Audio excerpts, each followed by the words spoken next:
Welcome back.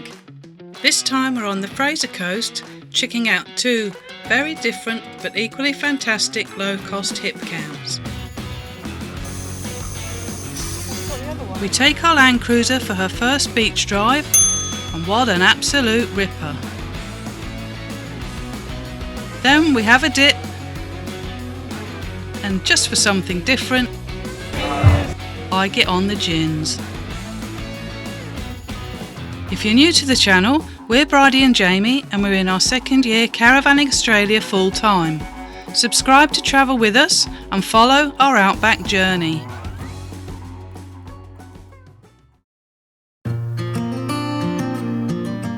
We're on the road heading to a very special low-cost HipCamp.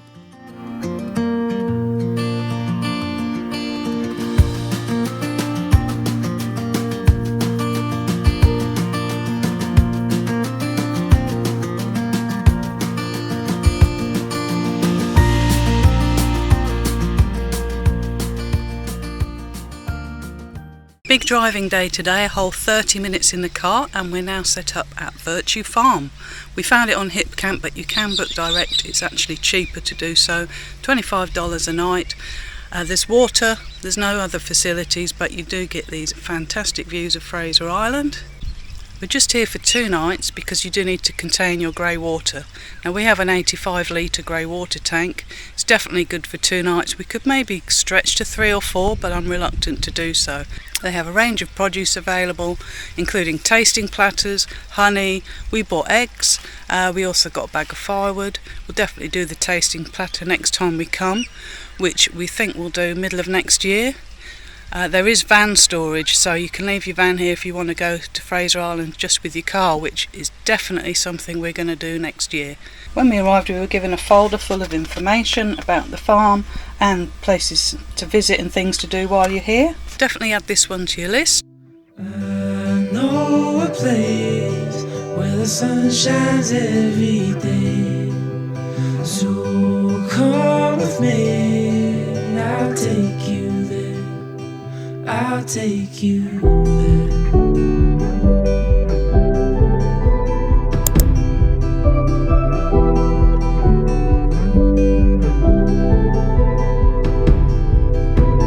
Coloring outside the lines, and you tell me you're just passing by.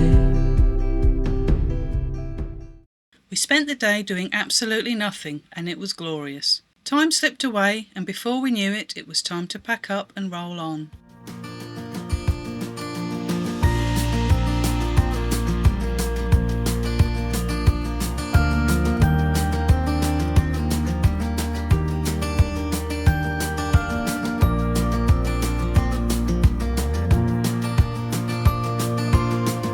After a quick stop in Maryborough to hit the dump point and top up the water tanks, the day was getting away from us. So we pulled over beside a quiet pine plantation and treated ourselves to a hot lunch on the side of the road, courtesy of the pie warmer. Back on the road, we decided to go rogue and ignore Google Maps' sensible suggestion. The scenic route sounded far more appealing than the Bruce Highway, but it didn't take long for the smooth bitumen to crumble into gravel, and we had no idea what kind of adventure we were about to stumble into. We pulled up briefly so I could switch on the caravan.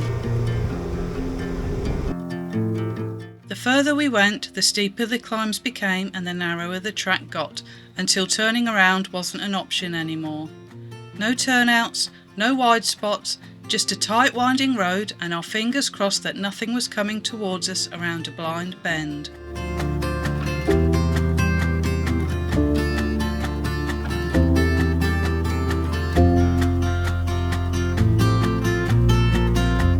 Eventually, the track spat us out into open country again, and we both breathed a huge sigh of relief. Lesson learned, maybe Google actually does know best, sometimes.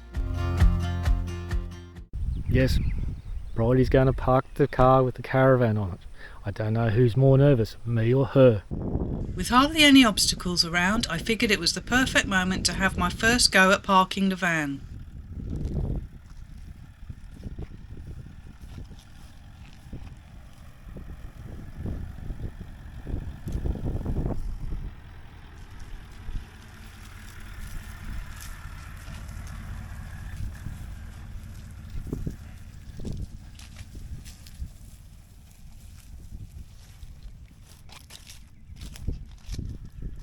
Down on your right.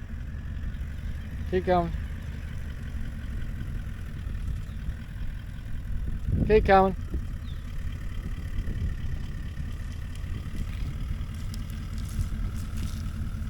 Straighten up. Straighten up. Keep going.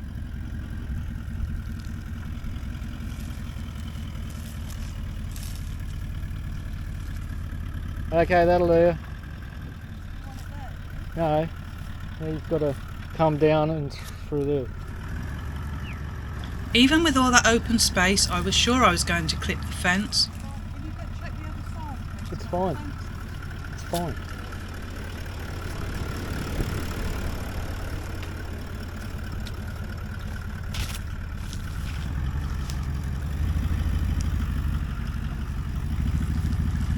But after a bit of shuffling, a lot of concentration and a few confusing hand signals from Jamie, I got it in place.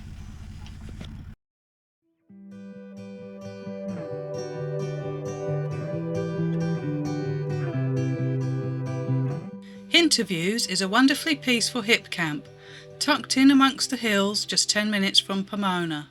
The sites are unpowered, but you're well looked after with a composting dunny, a camp kitchen, a fire pit for the chilly evenings, and even a few games to keep you entertained.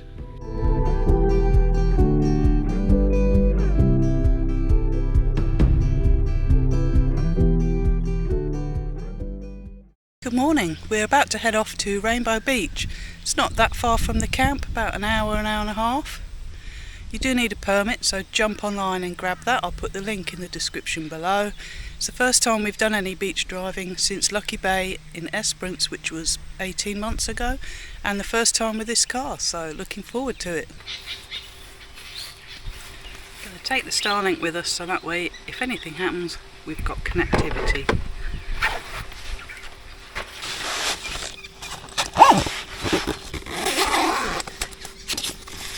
These bags are great. They're induction hot plate bags from Anaconda, about $30. They're padded and they're just handy for fitting the mini in. There's a pocket in the front as well if you want to put bits and pieces in. And then that just goes in the car like that.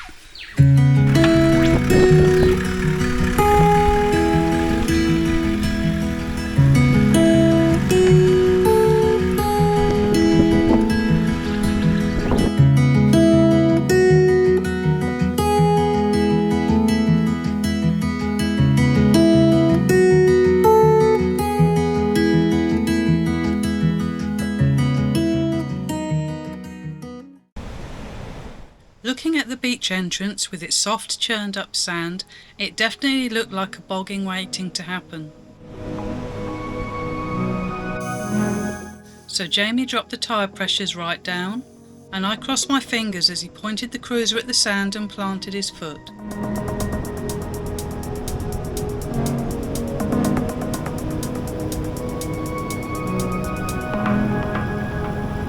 I don't know what she was worried about. Piece of cake. Did someone say cake?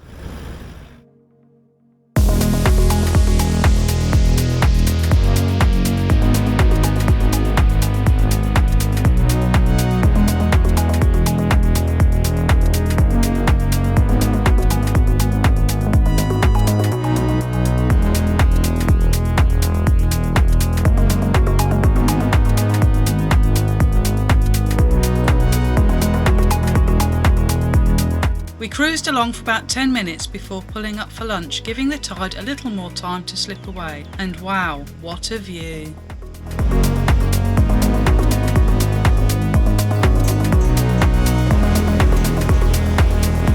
We couldn't resist getting our feet wet before hopping back in and continuing the adventure.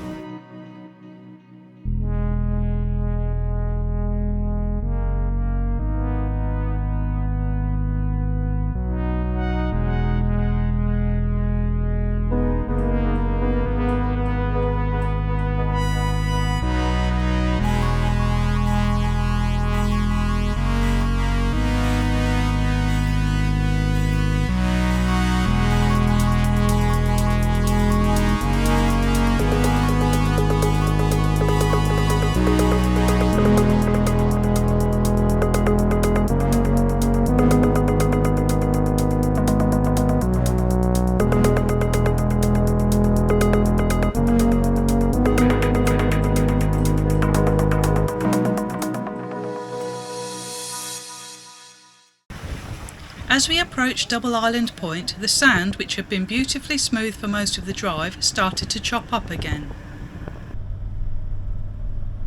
We steered towards the lagoon, a deep pocket of water that stays full even at low tide, and found the perfect spot to pull in. The water was the ideal temperature, so we headed straight in for a dip.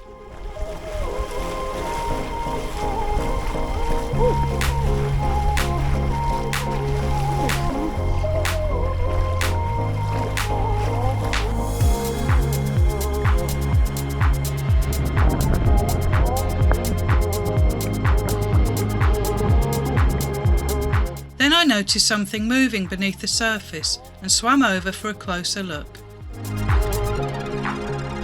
A green turtle, and a very camera-shy one at that. We floated around in the warm lagoon for at least an hour before deciding to head back, but while we'd been swimming, parts of the cliff face had collapsed onto the beach.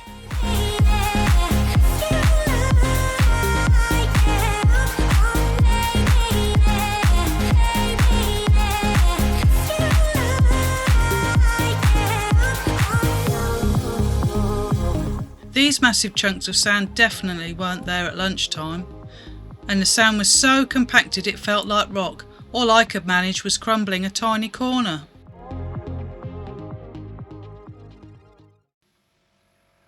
We made it safely off the beach, and while Jamie aired the tyres back up, I whipped up a couple of coffees for the trip home.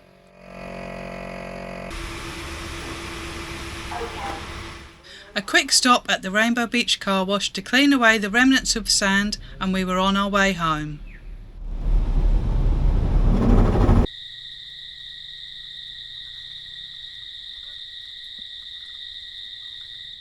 After such a big driving day, we had an easy dinner, nachos, and then an early night.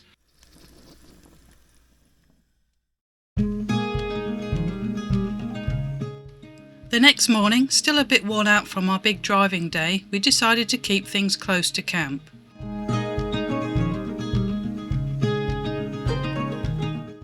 We took a short drive out to a lake where Jamie's parents used to bring him for water ski holidays when he was just a little nipper.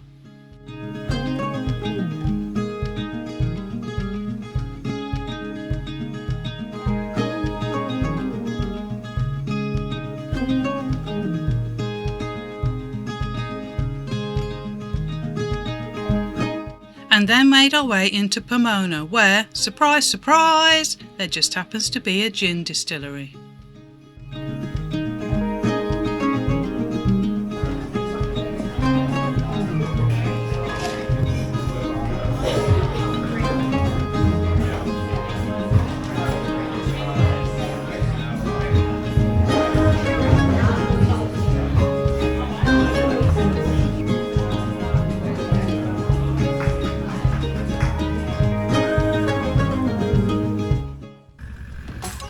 And that's where we'll wrap up this episode. Time to hitch up and hit the road again. If you enjoyed the video, don't forget to give it a like and drop us a comment.